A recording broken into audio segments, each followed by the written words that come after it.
जय Hind dear friend, नमस्कार। आज हम बात करेंगे ब्लड या रक्त के बारे में। रक्त से संबंधित कोई भी डाउट आपके मन में नहीं रह जाएगा। रक्त का संपूर्ण डाउट जितना भी आपके मन में आज तक रहा होगा उस सब का सफाया आज हम करेंगे। चलिए, आज हमारे साथ वीडियो में लास्ट तक बने रहिएगा। तो चलिए बात करते हैं रक्त या ब्लड के बारे में। तो ब्लड क्या है? ब्लड को हम तरल संयोजी ऊतक कहते हैं। तरल संयोजी ऊतक क्या है? इसे संयोजी ऊतक क्यों कहा जाता है? क्योंकि ये संपूर्ण पार्ट को, बॉडी के संपूर्ण पार्ट को ब्लड जोड़ कर रखने का काम करता है, इसीलिए इसे संयोजी ऊतक कहा जाता है। इंग्लिश में इसे लिक्विड कनेक्टिव टिश्यू कहा जाता है। अच्छा, बात करें इसके नेचर की, प्रकृति की, तो इसकी प्रकृति होती है दुर्बल क्षारीय। दुर्बल क्षारीय इंग्लिश में बोले तो वीक बेसिक एल्कालिन होती हैं। अच्छा, पीएच स्केल में हम चर्चा करें तो पीएच स्केल में 0 से 6 तक जो होता है एसिडिटी होती है, अम्लता अम्ल होते हैं। बाकी 7 पर न्यूट्रल होता है, उदासीन होता है। 8 से 12 या 14 तक उससे एबव वहाँ पर बेसिक होता है या एल्काइलिन होता है नेचर में। तो रक्त का पीएच मान 7.4 है, मतलब 7 से ज़्यादा है, तो इसीलिए इसे बेसिक माना जाता है। तो रक्त का पीएच मान कितना है? 7.4। अच्छा, इसके सामान्य व्यक्ति में रक्त की मात्रा की चर्चा करें तो सामान्य व्यक्ति में रक्त की मात्रा शरीर के बाहर का 7% होती हैं, 7% होती हैं। रक्त की मात्रा पुरुष में देखें तो 5 से 6 लीटर पाई जाती है, वही अगर महिला में देखें तो 4 से 5 लीटर पाया जाता है। अच्छा, 1 लीटर महिलाओं में कम क्यों पाया जाता है? महिलाओं में 1 लीटर कम पाया ही जाता है। बहुत सारे स्टूडेंट कहते हैं कि सर इसलिए पाया जाता है होगा कि मतलब महिलाएं पुरुष में से बाद में खून चूस सकें, लेकिन ऐसा नहीं कहा जाता है, ऐसा गलत है। महिलाओं में खून ज़्यादा नहीं पाया जाता है, 1 लीटर ज़्यादा पुरुषों में पाया जाता है। अगर देखिए, बराबर थप्पड़ पुरुष को मारा जाए और महिला को उतनी ही ताकत से मारा जाए, दोनों को, तो सबसे ज़्यादा चोट किसको लगती है? सबसे ज़्यादा चोट महिला को लगती है, क्योंकि ब्लड में हीमोग्लोबिन होता है, हीमोग्लोबिन में एफ होता है, आयरन होता है। आयरन का काम होता है शरीर की बॉडी को सॉलिड बनाए रखना। तो शरीर की बॉडी को सॉलिड बनाकर रखने का काम एफ का होता है, आयरन का होता है। तो ज़्यादातर चोट किसको लगती हैं? तो ज़्यादातर चोट महिला को लगती हैं। पुरुष में इसीलिए कहा जाता है कि ब्लड ज़्यादा पाया जाता है, इसलिए पुरुष को चोट कम लगती है। अच्छा, बात करें हम रक्त के अध्ययन को, तो का अध्ययन जो है, रक्त का अध्ययन हेमेटोलॉजी या सेरोलॉजी कहलाता है। अच्छा, रक्तदाब मापने वाला यंत्र को स्फेग्नोमैनोमीटर कहा जाता है। बात करें सामान्य व्यक्ति में रक्तदाब 120/80 mm पाया जाता है। सामान्य व्यक्ति में रक्तदाब कितना पाया जाता है? 120/80 mm पाया जाता है। 120 की स्पीड से पूरे शरीर में रक्त बहता है और 80 की स्पीड से पूरे शरीर से रक्त अंदर की तरफ आता है, हार्ट की तरफ आता है। ठीक है? उसके बाद हम बात करें नेक्स्ट पॉइंट की, वयस्क मानव में रक्त का निर्माण कहाँ होता है? तो वयस्क मानव में रक्त का निर्माण बोन मैरो या अस्थिमज्जा में होता है। अस्थिमज्जा कहाँ पाया जाता है? तो अस्थिमज्जा हड्डियों के बीच में पाया जाता है। बोन मैरो जाली टाइप की स्ट्रक्चर होती हैं, वहीं पर अस्थिमज्जा पाया जाता है, बोन मैरो पाया जाता है। अच्छा, उसके बाद हम बात करें भ्रूणावस्था में रक्त का निर्माण, तो भ्रूणावस्था में रक्त का निर्माण लिवर में या यकृत में होता है। भ्रूण अवस्था मतलब वह अवस्था होती है जो जब बच्चा माँ के गर्भ में ही रहता है, जब तक वो माँ के गर्भ से बाहर नहीं आ जाता है तब तक वो भ्रूण अवस्था में ही रहेगा, चाहे वो 8 महीना का हो, चाहे 7 महीना का हो, चाहे 9 महीना का हो। जब तक वो शरीर से बाहर नहीं आएगा, भ्रूण से बाहर नहीं आएगा, तब तक वो बच्चा भ्रूण ही कहलाएगा। ठीक है? उसके बाद हम बात करें रक्त के संगठन की, तो रक्त का संगठन की कंपोजिशन ऑफ ब्लड की। देखिए, जो रक्त है, ये रक्त के 2 पार्ट हैं, पहला प्लाज्मा, दूसरा रुधिराणु या रक्त प्लेटलेट्स। प्लाज्मा को प्लाज्मा इंग्लिश में बोला जाता है और ब्लड कार्पुस्कल्स रुधिराणु को बोला जाता है। प्लाज्मा जो है ब्लड में 55% पाया जाता है, जबकि रुधिराणु जो रक्त कणिकाएं पाई जाती हैं 45% या 45% पाई जाती हैं। प्लाज्मा में देखिए 5 पार्ट पाया जाता है, तो प्लाज्मा में जल जो पाया जाता है, सबसे अधिक पार्ट में प्लाज्मा में जल ही पाया जाता है 90%, जबकि प्रोटीन 7% पाया जाता है, लवण पाया जाता है 0.9%, ग्लूकोज पाया जाता है 0.1%, अन्य जो है 2% पाए जाते हैं। जबकि हम रुधिराणु या रक्त कणिकाओं की बात करें, ब्लड कार्पुस्कल्स की, तो आरबीसी को लाल रक्त कणिका बोला जाता है, रेड ब्लड कार्पुस्कल्स बोला जाता है। इसे वैज्ञानिक नाम एरिथ्रोसाइट नाम दिया जाता है। और डब्ल्यूबीसी को व्हाइट ब्लड कॉर्पस्कल्स इंग्लिश में बोला जाता है। इसे श्वेत रक्त कणिकाएं बोला जाता है। वैज्ञानिक नाम इसका ल्यूकोसाइट होता है। और प्लेटलेट की बात करें तो प्लेटलेट जो है रक्त बिंबाणु इसे बोला जाता है और वैज्ञानिक नाम थ्रोम्बोसाइट होता है। अच्छा, बात करें हम प्लाज्मा की, तो प्लाज्मा जो होता है, अब हम प्लाज्मा के बारे में डिस्कस करें। प्लाज्मा क्या है? प्लाज्मा की उपस्थिति तरल अवस्था में होती है। ब्लड में प्लाज्मा जो पाया जाता है वो तरल अवस्था में पाया जाता है और प्लाज्मा की हम चर्चा कर चुके हैं कि अब कितना पाया जाता है, 55% ब्लड में पाया जाता है, रक्त में 55%। अच्छा, इस ब्लड पीला रंग का होता है। पीला रंग क्यों होता है? बिलीरुबिन के कारण रक्त का प्लाज्मा का रंग पीला होता है। ठीक है। अच्छा, इसमें प्लाज्मा में जो जल पाया जाता है वो 90% पाया जाता है। ग्लूकोज प्लस खनिज लवण पाया जाता है। इसका दोनों का काम होता है ऊर्जा का निर्माण करना। साथ में प्रोटीन भी पाया जाता है। प्रोटीन कई प्रकार के पाए जाते हैं, जैसे थ्रोम्बिन प्रोटीन पाया जाता है, प्रोथ्रोम्बिन प्रोटीन पाया जाता है, ग्लोबुलिन प्रोटीन पाया जाता है, फाइब्रिन प्रोटीन पाया जाता है, फाइब्रिनोजन प्रोटीन भी पाया जाता है। फाइब्रिनोजन प्रोटीन लास्ट में दिया गया है। फाइब्रिनोजन प्रोटीन भी पाया जाता है प्लाज्मा में।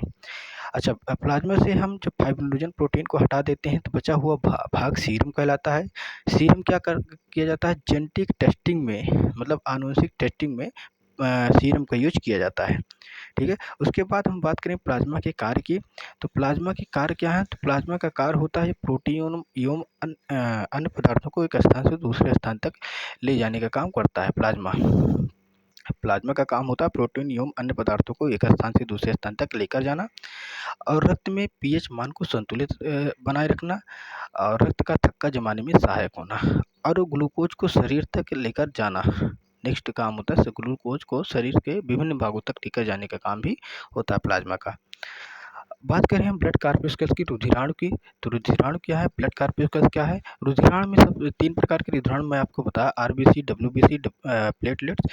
तो सबसे पहले चर्चा करें लाल रुधिर कणिका की, आरबीसी की। तो लाल रुधिर कणिका क्या है?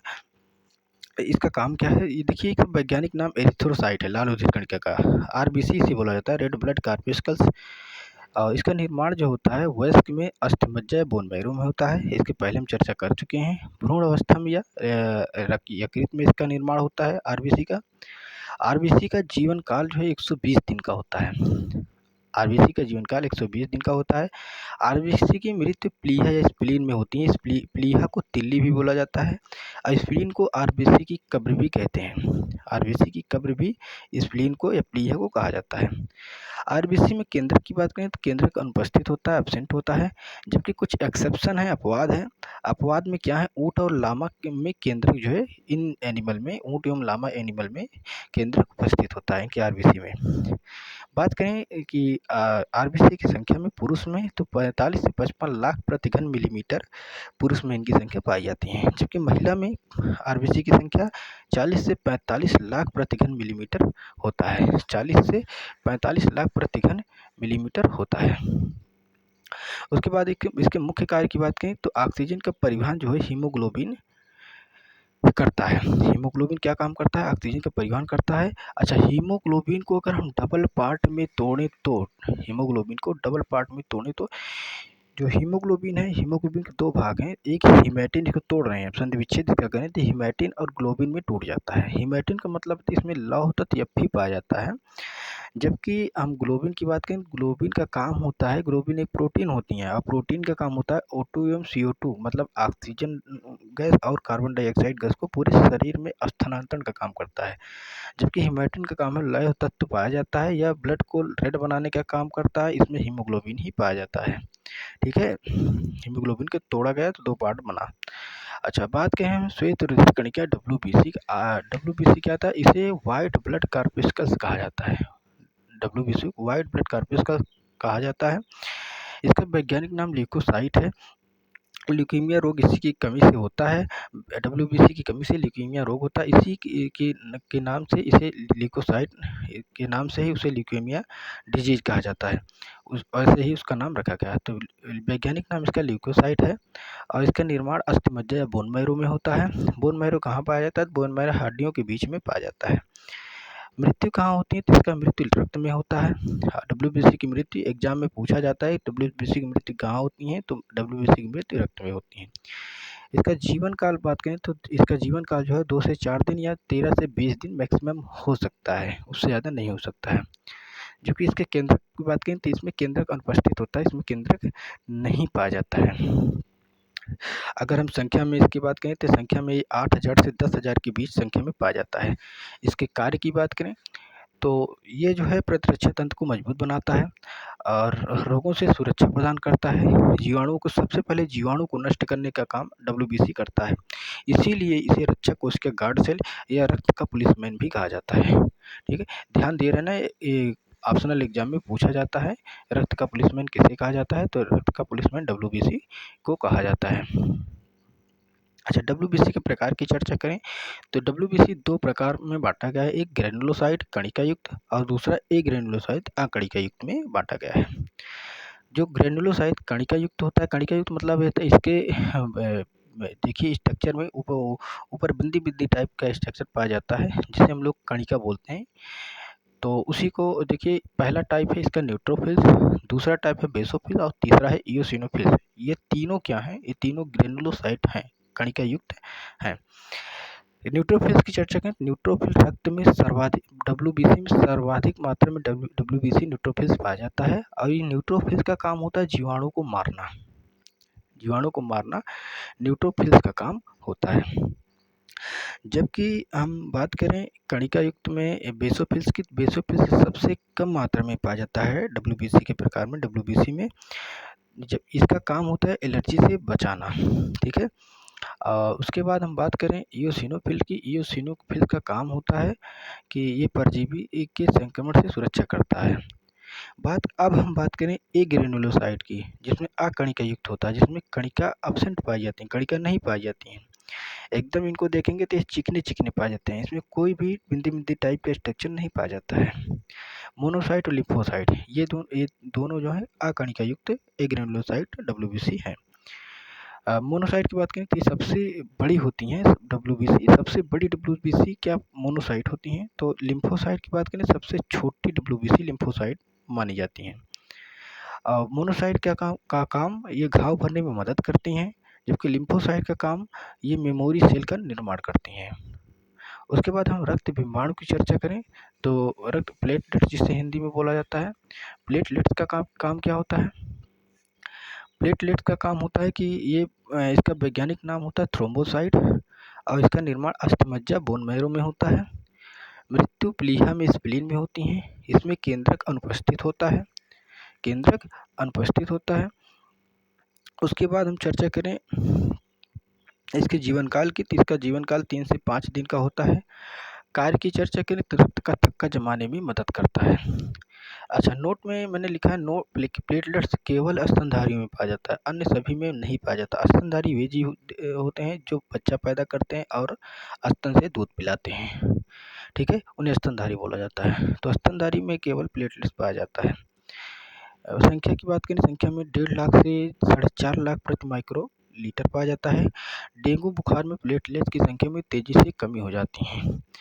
अच्छा, उसके बाद हम कुछ बात करें जैसे एनीमिया हो गया, पॉलीसाइथेमिया हो गया। एनीमिया में जब हीमोग्लोबिन की मात्रा यानी लो ब्लड की मात्रा कमी पाई जाती है तो उसे एनीमिया रोग हो जाता है।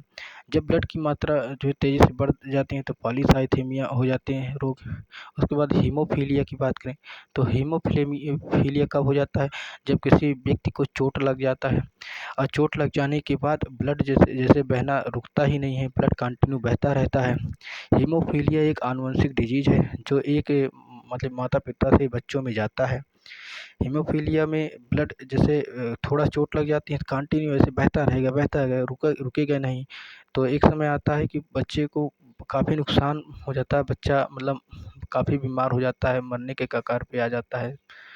तो ये उसे हीमोफीलिया कहा जाता है कि कंटिन्यू ब्लड निकलता रहे, शरीर से निकलता रहे। जबकि थैलेसीमिया में क्या होता है? थैलेसीमिया एक ऐसा रोग होता है, ये भी एक आनुवंशिक डिजीज़ होता है थैलेसीमिया। थैलेसीमिया में चर्चा करें तो थैलेसीमिया में ब्लड की मात्रा जैसे बार-बार रोगी को ब्लड देने की ज़रूरत पड़ती है थैलेसीमिया में। तो ये सब हुआ आपके रक्त के प्रकार की। तो आज हम इस वीडियो में रक्त को क्लियर किए। इसके बाद नेक्स्ट वीडियो को पाने के लिए आप हमारे चैनल को सब्सक्राइब करो, वीडियो को लाइक करो। लास्ट तक वीडियो में बने रहने के लिए बहुत-बहुत धन्यवाद।